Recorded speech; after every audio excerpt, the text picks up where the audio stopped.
നമസ്കാരം. മുഖ്യമന്ത്രിക്ക് മൈക്കിനോട് എന്തിത്ര അരിശം? സിപിഎമ്മിന്റെ എറണാകുളം, പത്തനംതിട്ട, കണ്ണൂർ ജില്ലാ കമ്മിറ്റികളുടെ തെരഞ്ഞെടുപ്പ് അവലോകന റിപ്പോർട്ട് ചർച്ചാ യോഗങ്ങളിൽ മുഖ്യമന്ത്രി പിണറായി വിജയനെതിരെ രൂക്ഷ വിമർശനം.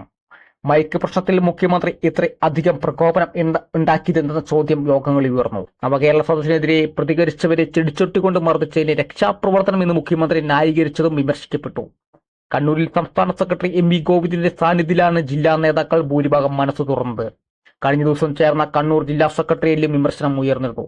മകൾക്കെതിരെ ഉയർന്ന ആരോപണങ്ങൾക്ക് മുഖ്യമന്ത്രി വിശ്വസനീയമായ മറുപടി പറയാത്തത് സർക്കാരിനെക്കുറിച്ച് ജനങ്ങൾക്കിടയിൽ അവമതിപ്പുണ്ടാക്കാൻ ഇടയായെന്നും എറണാകുളം ജില്ലാ കമ്മിറ്റി യോഗങ്ങൾ അഭിപ്രായമുയർന്നു.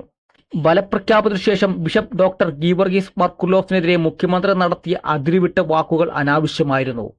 മൈക്കിനോട് പോലും അരിശം കാട്ടുന്ന മുഖ്യമന്ത്രിയുടെ പെരുമാറ്റം കമ്മ്യൂണിസ്റ്റുകാരൻ ചേർന്നല്ലെന്നും പത്തനംതിട്ട യോഗത്തിൽ വിമർശനമുയർന്നു. സർക്കാർ പൊതുസമൂഹത്തിൽ നിന്ന് അകന്നതാണ് ഇത്ര വലിയ തിരിച്ചടി ഉണ്ടാക്കിയതെന്നും സർക്കാരിലെ പാർട്ടിയിലും ശൈലിമാറ്റം അനിവാര്യമാണെന്നും കണ്ണൂർ യോഗത്തിന്റെ ഇടയിൽ ഭൂരിഭാഗം പേരും ആവശ്യപ്പെട്ടു.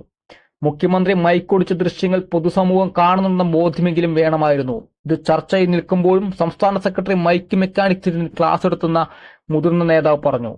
നവകേരള സദസ് കൊണ്ട് എന്തു നേട്ടമാണ് ഉണ്ടായത്? ശരിയിൽ കരിങ്കുടി കാട്ടിയവരെ ചെടിച്ചിട്ടുകൊണ്ട് അടിച്ചതിനെ രക്ഷാപ്രവർത്തനം എന്ന് മുഖ്യമന്ത്രി വിശേഷിപ്പിച്ചത് ഉണ്ടാക്കിയ ആഘാതം ചെറുതല്ല.